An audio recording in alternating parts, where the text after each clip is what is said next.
Imagine waking up tomorrow, and the world you know, your freedom, your language, your right to exist, simply doesn't. No democracy, no United Nations, no human rights. Just one flag, one race, one ruler. But here's the question that has haunted historians, scientists, and ordinary people for decades. What would the world actually look like today if Nazi Germany had won World War II? Stay with me until the end, because the answer is darker, stranger, and more surprising than you think. To understand what could have been, we first need to understand how close it actually got. By 1942, Nazi Germany controlled most of Europe. France had fallen. Britain was being bombed every single night. The Soviet Union was bleeding out on the Eastern Front. And America had not even fully entered the war yet. Hitler's armies stretched from the beaches of France all the way to the outskirts of Moscow. At that moment in history, a Nazi victory was not just possible, it was looking inevitable. So what would have happened if a few key decisions had gone differently? What if Hitler had not invaded the Soviet Union? What if Britain had surrendered? What if the D-Day landings had failed? Let's walk through it, step by terrifying step.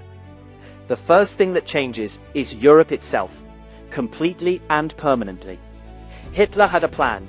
It was called General Plan Ost, the general plan for the East. Under this plan, 80% of Poles, 75% of Belarusians, and tens of millions of Slavic people would be either exterminated or enslaved. Their lands would be handed to German settlers, their cities renamed, their histories erased. The Holocaust, which murdered 6 million Jewish people, would have continued and expanded. Hitler's final solution was not just for Jewish people. It included Roma, disabled people, political opponents, and anyone who did not fit the Nazi definition of pure.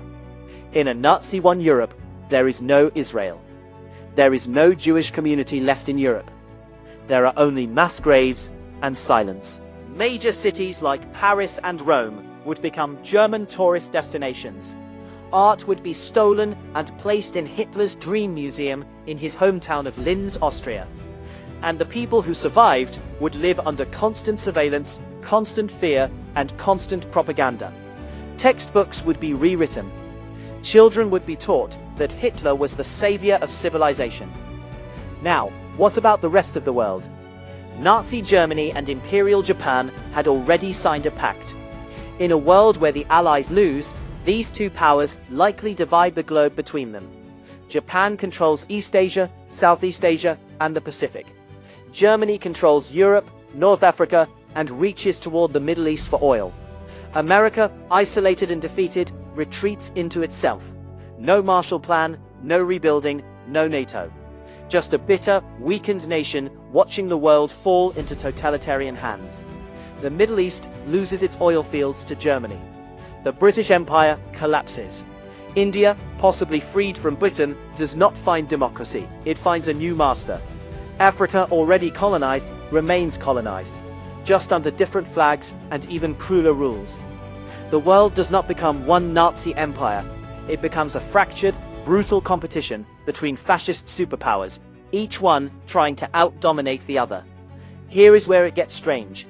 The Nazis were actually ahead in several areas of science and technology.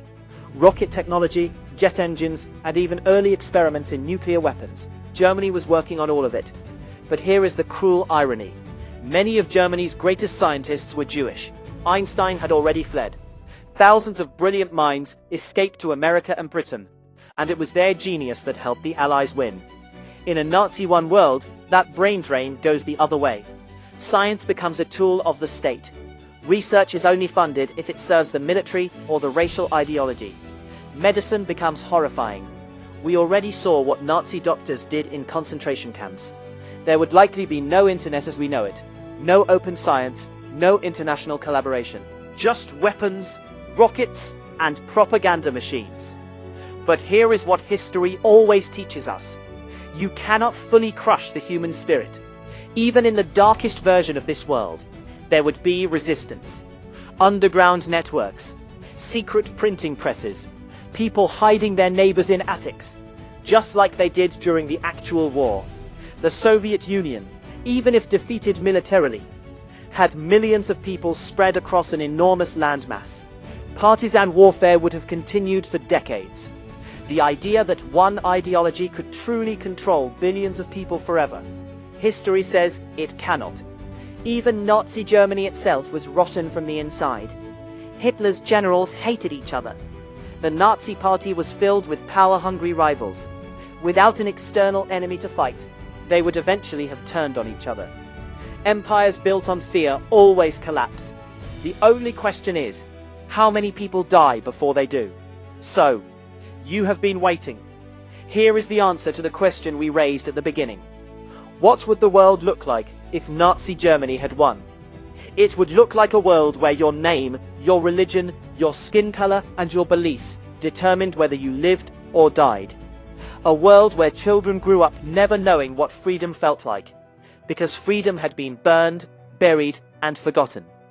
It would be a world without the music we love, without the art we treasure, without the voices of the millions who were silenced.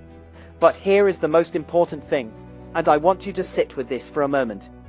That world almost happened. It was not a movie. It was not fiction. Real people, real governments, and real armies stood between that nightmare and the world you live in today. They bled for it. They died for it. So the next time someone tells you that history doesn't matter, remember this. History is the only reason you are free to watch this video right now.